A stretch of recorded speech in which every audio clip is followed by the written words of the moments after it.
They announced that there's going to be... This was kind of not surprising, just because, you know, DC/Warner Brothers has done Smallville, and they have this Green Arrow series that's been out. I think this is the second season for Green Arrow.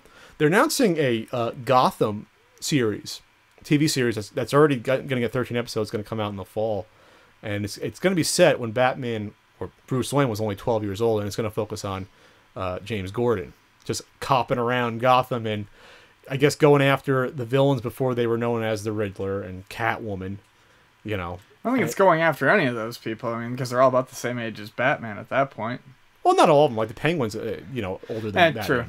But I mean, I'm not sure what to think about this. I think it's cool to get a series like this, just because whenever I talk to Frank loves Batman. And we always discuss about, one of the reasons I don't like these Nolan Batman movies is that it's a very small piece of what Batman is. Batman, to me, first and foremost, is a detective.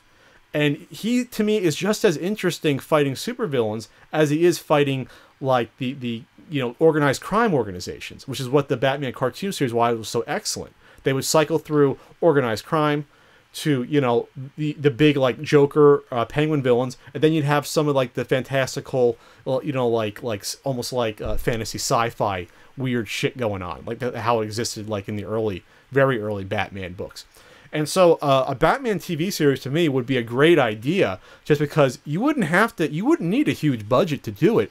If you just focused on a lot of stuff, you could have some episodes that were almost like X-Files, that were mysteries, like Batman's trying to figure out, you know, what weird creature's killing all these people. Then the next few weeks, he's fighting, you know, the mafia in Gotham. Then every once in a while, for sweeps, you bring in, you know, the Joker will appear once a season or twice, and then Catwoman would appear once or twice. So you can have all these different avenues to show really what a good Batman series would be.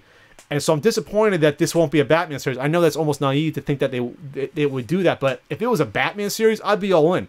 This, I'm kind of interested to see where it goes, but it's not. I'm not going to be sold on a series about Gordon when he's a young cop. I'm just not. See, here's the thing. I'm never going to watch it anyways because I don't watch TV, but I actually really like the idea of the series. I like, just like I've never seen Agents of S.H.I.E.L.D., but I like the idea of it. See, I don't like that idea.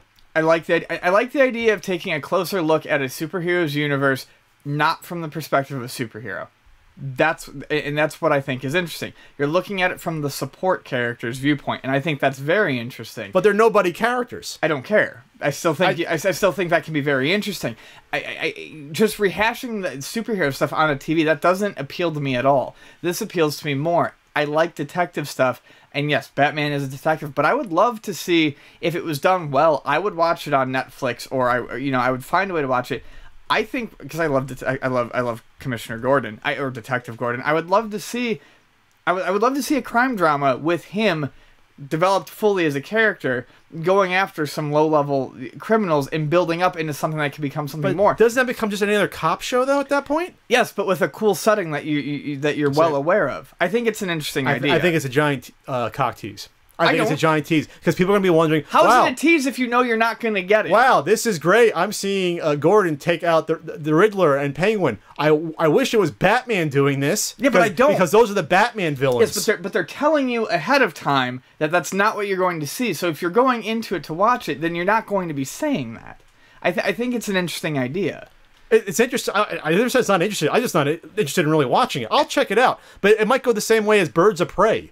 That lasted, what, like 6 episodes? Did it even last a full season when that came out? Like, was that 12, 13 years ago? I don't know. When it was following the females of Gotham City. The plot was that, like, Batman was away somewhere, so you had, like, Barbara Gordon in the wheelchair, and you had a few of the other female characters I'm not totally really familiar with, and no one cared. Once again, my point is that it's devoid of superhero. I'm not looking for alternate superheroes in. But it has super villains.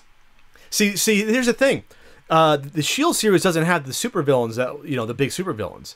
It just has, like, oh, this person, we found someone that has this superpower, let's go investigate. It's almost like X-Files. That's fine. But this has the villains, the Batman villains. I don't know how much of a focus that's going to be.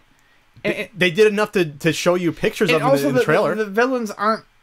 The villains, in not all, but a good number of the villains in the Batman universe, like Batman, are not particularly super. There's nothing super about the Riddler. There's nothing super about the Joker. But they're the super villains. They're the rogues gallery.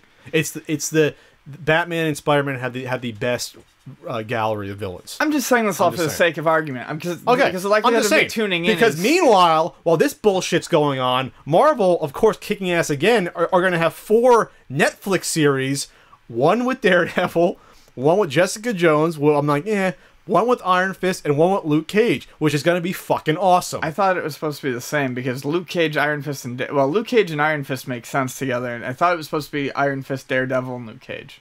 That was supposed to be all 4 of them. It's like 4 series. 4 separate series? And they're going to build up and culminate with basically a new Defenders miniseries, where it'll probably bring them all together. Well, that's fine. So meanwhile, because Daredevil is basically Marvel's version of Batman, for the most part. For the most part, just in terms of they're fighting mostly low-level street crimes. They have a lot of the same abilities. They're regular people that can do a lot of acrobatics and are good at hand-to-hand combat. They get down in the dirty. They usually don't fight the huge super, like the really overpowered guys that Superman or Thor would fight. They're not dealing with them. So meanwhile, while you're going to have that series, I'm going to be loving watching an Iron Fist, Luke Cage, and Daredevil series. It was going to be, because then you're going to have like guys like probably Punisher show up in between them, and crossover potential. That's the way to do it. I think that's going to be good too, especially as a huge Iron Fist fan in the comics. I just don't know why one has to be better than the other, or why there can't be room for both. There can be room for both, but I think, again, people are going to be looking at... I think people are going to look at Gotham and be like, this is great, why isn't Batman in it? Or why couldn't this have been a Batman series? That's what they're going to say. It's like you're going to have a Spider-Man series with starring Aunt May, you know? When Peter Parker was a kid? Totally different. But you see what I'm saying, though? No. Aunt May meets Dr. Octopus at the gym, during yoga class. No, I don't see what you're saying at all.